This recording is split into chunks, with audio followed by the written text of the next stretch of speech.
The sun had begun its slow descent behind jagged mesas, casting the town of Red Rock Hollow in gold and shadow. Dust swirled along the empty streets like drifting ghosts, catching the light in a way that made the whole place seem suspended between yesterday and tomorrow. Sacagawea stood near the edge of the boardwalk, her small frame stiff, eyes tracing the horizon as if the wind might carry whispers of her lost family. Every step she had taken since that morning had felt heavy with a weight she could not name, a grief that had burrowed into her chest so deeply that breathing sometimes seemed a luxury. Silas had entered her life quietly, like a shadow in the noonday sun, all long limbs and broad shoulders wrapped in worn leather that smelled faintly of smoke and pine. He had bought her with coins exchanged in silence, yet in the way the world worked, that purchase could not mend the cracks of a heart that had already been shattered. Sacagawea's gaze flickered toward him once, then quickly away, as though looking would make the memory of violence sharper. She knew he intended to help, but help had a taste of expectation, and she had grown too wary of the world to accept any more of it. "The moment you look away," she murmured under her breath, voice barely audible over the sighing wind, "the world seems less real." Silas did not answer. He simply knelt to tie a loose strap of his saddle, his movements careful, deliberate, unassuming. There was a quiet strength in the way he did things, a promise that life might be navigable again, even if only in fragments.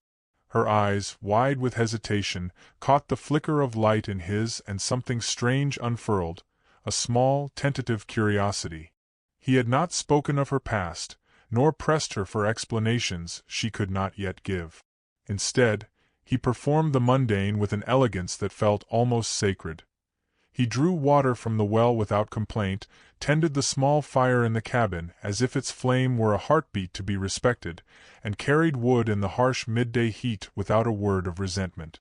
Sacagawea watched him from the doorway, her arms wrapped around herself, and for a moment, the air between them was filled with a delicate truce. Something unspoken passed, a quiet acknowledgment of two lives scarred and searching. At night, when the world fell silent except for the call of distant coyotes and the sigh of the wind through the desert grass, Sacagawea would sit on the floorboards of the cabin and listen to the creaking of the old timbers. She traced the lines of their imperfections with her fingertips, imagining stories hidden within the knots of the wood. Silas sat across from her, reading from a tattered journal he carried, sometimes murmuring lines under his breath. She hated words that promised hope, yet she found herself leaning just enough to catch a phrase here or there, words that somehow felt less like demands and more like invitations.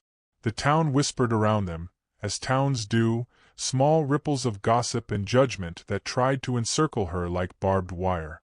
She noticed the sharp glances, the way doors would close a fraction sooner when she walked past, and it made her shrink, reminded her that the world was often cruel to those who had already been broken. Silas never flinched at these looks, never spoke of them. He only adjusted his hat, squared his shoulders, and walked beside her as if nothing could tarnish her worth. Each step he took beside her was a lesson in silent fidelity, a promise she did not yet know how to accept. Weeks passed in this rhythm. Small gestures, quiet evenings, and a life measured in the soft cadence of survival rather than triumph. And slowly, imperceptibly, Sacagawea began to notice changes. She noticed the way Silas' shadow fell across the floor when he crouched to mend her torn blanket, the way the scent of leather and smoke became strangely comforting, a reminder that someone else could endure life's weight with her. She noticed the warmth in her own chest when he looked at her without expectation, without judgment, and for the first time, she allowed herself the faintest flutter of something resembling hope.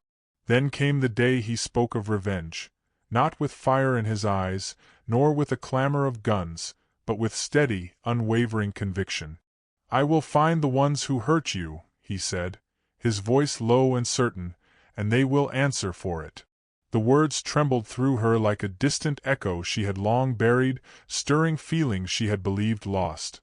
The fragile pulse of anger, the faint spark of justice, and a sliver of trust in another human heart. She had wished for death, yes, Yet here was someone offering life, tenacious, stubborn, and strangely tender. Her lips parted, but no words came, and the silence between them was richer than any conversation she had known in years. Days turned into weeks, and with each shared meal, each fire tended together, each night spent under the same indifferent stars, a connection grew, not sudden, not declared, but slow, inexorable. Sacagawea began to laugh quietly, first at small things. The way Silas misjudged the swing of a lantern, the odd grace of his long legs on the uneven boards of the cabin. Then, more openly, when he allowed her to teach him how to carve symbols into wood, marks of survival, marks of memory, marks of life continuing. And as her laughter rang softly into the night, Silas watched with an expression she could not yet name, though she would come to recognize it as love in its most patient, enduring form. The quiet bond between them was tested by whispers of the past. A stranger riding into town recognized Silas from another life, a life lined with violence and deeds that demanded reckoning. Tension crept into their days like a storm over the plains, and Sacagawea felt the old fear coil within her, a reminder that safety was fragile and fleeting. Yet Silas did not flinch. He met the threat with a steady hand and a calm resolve, and in that moment Sacagawea saw the measure of him. Not perfect, not unbroken, but willing to stand beside her against the world, and for her, and somehow, that was enough. The confrontation came one blistering afternoon. Silas faced the men who had wronged her family, not with a flourish of guns, but with the quiet authority of one who had walked through death and returned. Sacagawea, hidden behind a ridge, watched him move with an uncanny grace, each gesture purposeful, each breath controlled. And in that moment she understood that courage could be silent, and strength could reside in the absence of noise. She felt tears prick her eyes, not from fear, but from awe. When it was over, and the sun dipped low into the horizon, painting the earth in shades of gold and fire, Silas returned to her side without a word, hand extended. She took it, finally, fully, without hesitation. Life after that confrontation was measured in small triumphs rather than grand gestures. Sacagawea allowed herself to laugh more freely, to stand taller, to carve new symbols of hope and endurance. Silas continued his quiet heroism, fetching water, lighting fires, standing silently while she recounted stories of her family, each memory a brick in the wall they were building together. And one evening, as dust motes danced in the golden sunlight streaming through the cabin windows, he placed a simple ring in her hand, a token without flourish, without ceremony, yet heavy with meaning.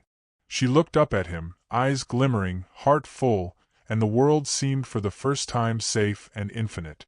Their wedding was quiet, a meeting of two souls who had survived loss and betrayal, who had learned to trust, and who had discovered joy in small acts of care. Friends were few, but love was abundant. The wind carried the scent of wildflowers, and the dust of the plains sparkled like tiny jewels in the afternoon sun. Sacagawea smiled without reservation, and Silas, watching her, felt a serenity he had never known, a peace that only the slow burn of earned love could provide. And as the narrator, looking back on their story from years hence, I tell you this: life may wound you, may bend you until you think you will shatter, but in the quiet, in the daily acts of grace, in the gestures that speak louder than words, there lies a chance for renewal. Love is not always a firework. Sometimes it is a steady flame, a lantern lighting the path through darkness. And if you open yourself even slightly, you may find that life, even in the harshest landscape, can bloom again.